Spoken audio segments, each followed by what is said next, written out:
হরে কৃষ্ণ, দণ্ডবত প্রণাম। ইস্কন শ্রী হরিকথা ইউটিউব চ্যানেলে আমি রঘুনন্দন দাস আপনাদের সবাইকে দণ্ডবত প্রণাম করি।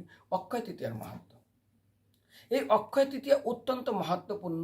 চিন্তা করুন, মৃত্যুর পরে স্বামী নরকে চলে গেছে, স্ত্রী একটু জলদান করেছিলেন একজন বিপ্রকে, তার জন্য সেই স্বামীও তিনিও ভগবান ধাম অর্থাৎ চিরতরে বৈকুণ্ঠে চলে গেলেন। এই স্বামী চলে গেলেন নরকে, যমদূতরা নিয়ে গেলেন, কিন্তু যমরাজ তাকে প্রণাম করে বলবেন, না না না না, এনার স্ত্রী জলদান করেছিলেন 100 থেকে এক ব্রাহ্মণকে, সেই জন্য এনাকে অবশ্যই আমার আর শাসনযোগ্য নয়। ইনি ভগবানের কাছে অর্থাৎ তার স্ত্রী ভগবানের বল্লভা অর্থাৎ বৈকুণ্ঠে চলে গেছেন, স্ত্রীর পুণ্যে ইনিও বৈকুণ্ঠে চলে যাবেন। এইরকম সুন্দর বর্ণনা এই তিথিতে করা হয়েছে।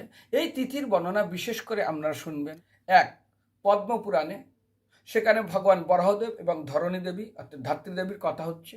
দুই, স্কন্দ পুরাণে শ্রুতদেব এবং শ্রুতিকৃত রাজা, শ্রুতদেব ঋষি এবং শ্রুতিকৃত রাজা, তাদের দুজনের ভিতরে এই মাহাত্ম্য আলোচনা হচ্ছে। তৃতীয়ত ভবিষ্য পুরাণে, সেখানেও খুব সুন্দরভাবে বর্ণনা করা হয়েছে এই অক্ষয় তৃতীয়ার মাহাত্ম্য। অত্যন্ত মনোযোগ সহকারে শ্রবণ করবে। অক্ষয় তৃতীয়ার তিথির মাহাত্ম্য কত মহান। তার আগে এই তিথিতে মা গঙ্গা মা প্রথমবার তিনি এই ধরনী অর্থাৎ পৃথিবীতে ব্রহ্মলোক থেকে আগমন করেন। পঞ্চম বেদ অর্থাৎ স্বয়ং ব্যাসদেব তিনি মহাভারত লিখতে শুরু করেন। এই তিথিতে ভগবান কৃষ্ণ সুদামাকে অর্থাৎ সুদামা তিনি দ্বারকায় পৌঁছান এবং তার প্রদত্ত তণ্ডুল গ্রহণ করে তখন অতুল ঐশ্বর্য সুদামাপুরী দান করেছিলেন। এই তিথিতে মা দুর্গা তিনি অন্নপূর্ণা রূপ ধারণ করে শিবজিকে তিনি অন্নদান করেছিলেন। এই দিনে প্রথমবার অর্থাৎ সত্যযুগ যতবার প্রথমে আসেন, এই তিথিতে সত্যযুগের উন্মোচনা অর্থাৎ সত্যযুগ শুরু হয় অর্থাৎ সত্যযুগের সূচনা হয়।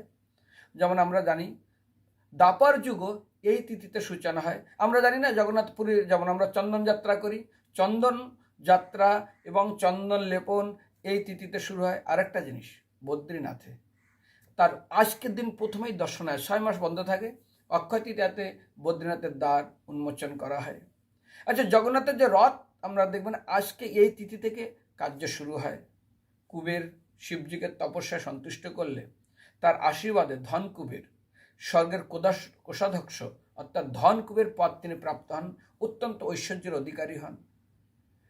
আর আমরা জগন্নাথপুরীতে ভগবান জগন্নাথকে এই তিথিতে নরেন্দ্র সরোবরে তাকে কি করা হয়, আমরা যে বলি না নরেন্দ্র সরোবরে চন্দন যাত্রা শুরু হয় এবং ভগবানকে সুন্দরভাবে নৌকায় করে তাকে ঘোরানো হয়। ভগবান কৃষ্ণ তার বাবা একবার চাইলেন তিনি প্রয়াগরাজ দর্শন করতে যাবেন। ভগবান বললেন, বাবা আপনি কত দূর যেতে হবে না, প্রয়াগরাজ এখানেই প্রকট হবে। কোথায়? আপনি চলুন নন্দগাঁয়ের ঠিক সেখানে যাবেন, যেখানে বলা হয়েছে নন্দ সরোবর। এই নন্দ সরোবরে, এটা অ্যাকচুয়ালি নন্দ সরোবর, আরেকটা হলো পাবন সরোবর। এই পাবন সরোবরে চলুন। ওখানে গিয়ে তিনি দেখলেন, কি দেখলেন, একটা বর্ণনা আছে না, একটা কালো ঘোড়া এসে কি করছে, ব্রজের ধুলোতে গড়াগড়ি করছে। হতে হতে সে সাদা হয়ে গেল। এটা দেখে অস্তব্ধ যায়, এটা কি করে সম্ভব? বলে না, ইনি প্রয়াগরাজ। সমস্ত লোক স্নান করে তাকে এমন দিয়েছে তার শরীরটা পুরো কালো হয়ে গেছে। তিনি ব্রজের ধুলি স্পর্শ মাত্রেই তিনি একদম তার সমস্ত পাপ থেকে মুক্ত হন। তো এই দিনে ভগবান তিনি পাবন সরোবরে সমস্ত ব্রজবাসীদেরকে নিয়ে স্নান করেন এবং প্রয়াগরাজ অর্থাৎ সমস্ত তীর্থের রাজা তাকে দর্শন করান। ভগবান স্বয়ং এবং প্রয়াগরাজ তিনি নিজের পরিচয় প্রদান করেন নন্দ মহারাজকে। এই তিথিতে সূর্যদেব যখন তিনি স্বয়ং দ্রৌপদীর সামনে প্রকট হন এবং তার যে অক্ষয় পাত্র, দ্রৌপদী যে অক্ষয় পাত্র প্রাপ্ত হয়েছিল সেটা এই তিথিতে সূর্যদেব তাকে দান করেছিলেন। সেটা ভগবানের বিশেষ করে অ্যারেঞ্জমেন্টে। আর দ্রৌপদীর বস্ত্রহরণ এই তিথিতে হন। সেখানে 60,000 লোক ছিল, 60,000 চেয়ার ছিল, হস্তিনাপুর রসৎসভা। কিন্তু এই তিথিতে ভগবান স্বয়ং দ্রৌপদীর বস্ত্ররূপে অবতীর্ণ হয়ে তাকে বস্ত্রদান করেছিলেন। শুনছেন কি জানি না, শিশুপালকে মারার জন্য ভগবান অস্ত্র দান করেছিলেন, কারণ শিশুপালে 100 অপরাধ তিনি ক্ষমা করবেন। ভগবানের সুদর্শন চক্রে তার আঙুল একটু ছেদ হয়ে যায়, রক্ত বাইরে। দ্রৌপদী তিনি মহান মূল্যবান বস্ত্রের সঙ্গে ছিঁড়ে কি করেছিলেন না, কৃষ্ণের আঙুলে বেঁধে দিয়েছিলেন। আর এইটা যেমন একটা গাছ লাগালে কি হয়, ধীরে ধীরে 1 বছরে আম গাছ লাগালাম, প্রথম বছরে 4টা ফল, তারপর 16টা ফল, তারপর হাজার হাজার ফল হয়।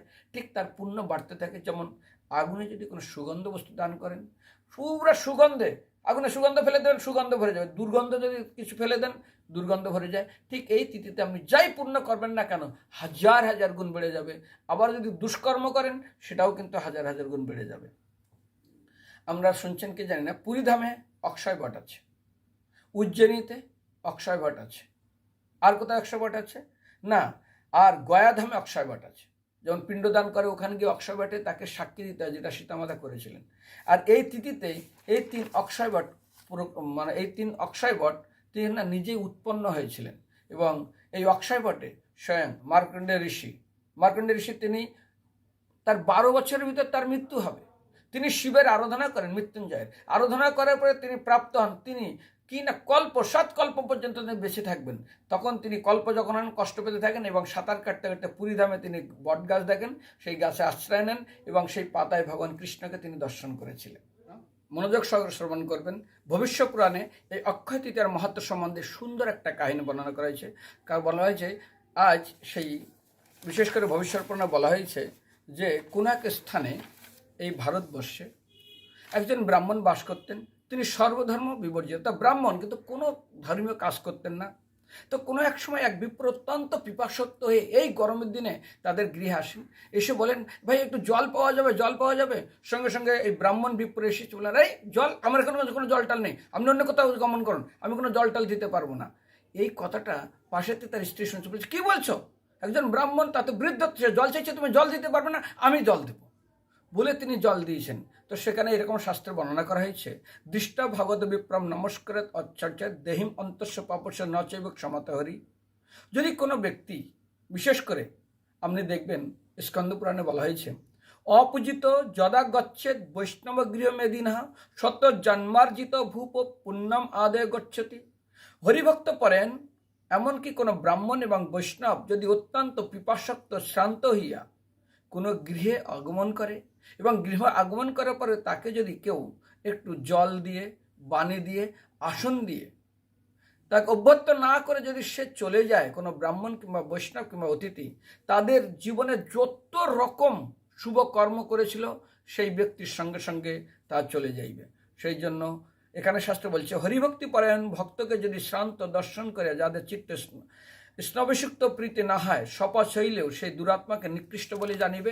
এবং শুধু তাই না, হে দ্বিজ, ভগবত ভক্তি পরায়ণ ভক্ত বিপ্র দিন আতুর দেখিয়া যারা উদাসীন থাকে এবং কোনো গৃহ থেকে যদি চলে যায় তাহলে জেনে রাখবে সেই গৃহের সমস্ত পুণ্য তার সঙ্গে গমন করে, অর্থাৎ তিনি সম্পূর্ণ পুণ্যহীন হিসাবে তাকে স্বীকার করা হয়। এখন এই ব্রাহ্মণের স্ত্রী কি করলেন, না আমি জল দেবো, তিনি জল দান করলেন। এইবার মৃত্যুর পরে এই ব্রাহ্মণ কি করলেন, স্ত্রী চলে গেলেন বৈকুণ্ঠ লোকে, কারণ সেই দিন অক্ষয় তৃতীয়া ছিল, আর এই ব্রাহ্মণ চলে গেলেন নরকে। আর কাকে না নিয়ে গেলেন, কারা কারা মৃত্যুর পরে নরকে যায়। শ্রীমদ্ ভাগবতমে যমরাজের, বিশেষ করে অজামিল চরিত্রে যমদূত এবং যমরাজের ভিতরে কথা হচ্ছে যে না উক্তি একদা ওপি, যদি মুখে কোনোদিন ভগবানের নাম না করে তাকে নরকে নিয়ে যেতে হবে। যোনা নমন্তে একদা ওপি, নিজের শির মাথা দিয়ে কোনোদিন ভগবানকে প্রণাম করে না তাকে অবশ্যই নরকে নিয়ে আসবে। যিনি সাধুগুরু বৈষ্ণবের কথা কর্ণ দিয়ে শ্রবণ করেনি তাকে তারা নরকে নিয়ে আসবে। এরকম করে শ্রীমদ্ ভাগবতমে অজামিল চরিত্রে অনেকগুলো বর্ণনা করা হয়েছে। তা বাদেও এখানে এই স্ত্রী সুশীলা, অর্থাৎ এই ব্রাহ্মণ স্ত্রীর নাম ছিল সুশীলা, তিনি তো বৈকুণ্ঠে চলে গেলেন, কিন্তু এ যখন নরকে চলে গেলেন তখন বিপ্র মানে সমস্ত যমদূতরা অত্যন্ত রেগে তাকে নিয়ে গেলেন এবং সেখানে বলছেন আরে এখানে এখন শাস্তি প্রদান করা উচিত। সাথে সাথে যমরাজ বলছেন না এনাকে ছাড়ো, ইনি এখানকার আমার শাসনের যোগ্য নয়। বলে কেন? যমদূতগণ বলিল, হে মহারাজ, এই বিপ্র কিরূপে জল পাইবে? আর সেই বিপ্র প্রচণ্ড জল পিপাসায় ছটপট করছিলেন, কারণ যখন তাকে নিয়ে যাচ্ছিলেন বলছে কিছুক্ষণ পরে উক্ত ব্রাহ্মণ পরমায়ু শেষ হয়ে মৃত্যুকাল উপস্থিত হইল। তন্মধ্যে সমন কিঙ্কর যমদূতগণ আগমন করিয়া তাহাকে পাশ দ্বারা দড়ি দ্বারা বন্ধন করিয়া অত্যন্ত কণ্টকাকীর্ণ এবং তপ্ত বালিকা, অত্যন্ত কাঁটাযুক্ত এবং তপ্ত বালিকা রাস্তার উপর দিয়ে তাকে নিয়ে গেল। এবং বিপ্র দারুণ তৃষ্ণায় প্রীত হইয়া যমরাজের নিকটে অত্যন্ত আত্মভারে কাতস্বরে বারবার প্রার্থনা করে একটু জল দিন। তখন যমদূতগণ বলে, হে মহারাজ, হে ধর্মরাজ, এই বিপ্র কৃপে জল পাবে। এই নিষ্ঠুর ব্রাহ্মণ কখনো অতিথিকে জলদান করেনি, অতএব ইহাকে এক বিন্দু জল প্রদান করিবেন না। তখন যমদূতগণ এই কথা শ্রবণ করে বললেন, ধর্মরাজ বললেন, ইহাকে মুক্ত করো, ইহার কোনো পাপ নেই, ইহার পুণ্যের কথা শ্রবণ করো। বৈশাখ মাসের শুক্লপক্ষের তৃতীয়া তিথিতে ইহার পত্নী এক অতিথি ব্রাহ্মণকে জলদান করিয়াছিলেন। সেই দান পুণ্যে ইহার নরক নিবারণ হইয়াছে। এই বিপ্র আমার শাসনের বহির্ভূত হইয়াছে, ইহার পাশবন্ধন মুক্ত করো। যমরাজের বাক্যে দূতগণ বিপ্রের বন্ধন মুক্ত করল। বিপ্র হঠাৎ বন্ধন হইতে মুক্তি লাভ করিয়া করজোড়ে যমরাজকে জিজ্ঞাসা করলেন, হে মহারাজ, অক্ষয় তৃতীয়া তিথি আগমন করিলে নরগণের কি করণীয় তা কৃপাপূর্বক আমাকে বলুন। তদুত্তরে মহারাজ বলিলেন, হে বিপ্র, উক্ত তিথিতে স্নান, পবিত্র নদীতে, পবিত্র কুণ্ডে, পবিত্র স্থানে স্নান, দান, তপ, হোম, পিতৃতর্পণ ও বিষ্ণু পূজা করিলে এই তিথি অক্ষয় ফল প্রদান করে। মাধবপ্রিয় বৈশাখের অক্ষয় তৃতীয়াতে যে মানব স্নান দানাদি করে তার সহস্র পাপ সমাপ্ত হইয়া যায়। যেমন একটা গৃহে অনেক বছর ধরে অন্ধকার আছে, একটা লাইট জ্বালাইতে যায়, হঠাৎ করে সমস্ত অন্ধকার চলে যায়। কিংবা কেউ দেখবেন আগুনে যদি কোনো সুগন্ধ বস্তু দেয়, সমস্ত সুগন্ধে ঘরটা ভরে যায়। যেমন মোমবাতি, এই যেমন আমরা ধূপকাঠি জ্বালাই। আবার যদি কোনো আগুনে দুর্গন্ধ বস্তু দেয়, সমস্ত দুর্গন্ধে ঘরের থাকা দুষ্কর হয়ে যায়। ঠিক এই তিথিতে পুণ্য করলে পুণ্য, পাপ করলে পাপের ফল 1000 গুণ বেড়ে যায়। তো সেখানে বলা হয়েছে, হে মাধবপ্রিয় বৈশাখে অক্ষয় তৃতীয়াতে যে মানব স্নান দানাদি করে তার সহস্র পাপ বিনষ্ট হয় এবং তার অনিন্দিত ঐশ্বর্য, বল এবং ধৈর্য লাভ করে। অনেক সম্পত্তি পাবেন, শারীরিক বল পাবেন এবং তার সহন ক্ষমতা পাবেন। ইহলোকে মনোরম সুখভোগের পর এই মানব অন্তিমে মৃত্যুর পরে অতি অবশ্যই বিষ্ণুলোকে গমন করবেন। তোমার পত্নী এই তিথিতে জলদান করিয়া জাতিস্মর এবং দয়াশীলা রূপে বৈকুণ্ঠে বিষ্ণুর বল্লভা অত্যন্ত প্রিয় হয়ে তিনি বৈকুণ্ঠ গতি প্রাপ্ত হয়েছেন। মর্ত্যলোকে কোনো নারী সংযিতেন্দ্র হইয়া যদি এইরূপ আচরণ করে, তাহলে সে ইন্দ্রলোক স্বর্গলোক অতিক্রম করিয়া অতি অবশ্যই বৈকুণ্ঠে গমন করিবেন। হরে কৃষ্ণ। সেই জন্য এই তিথি অত্যন্ত মনোযোগ সহকারে আপনারা পান করবেন। বিশেষ করে হরিকথা শ্রবণ করবেন, ভাগবত কথা শ্রবণ করবেন। দণ্ডবত প্রণাম।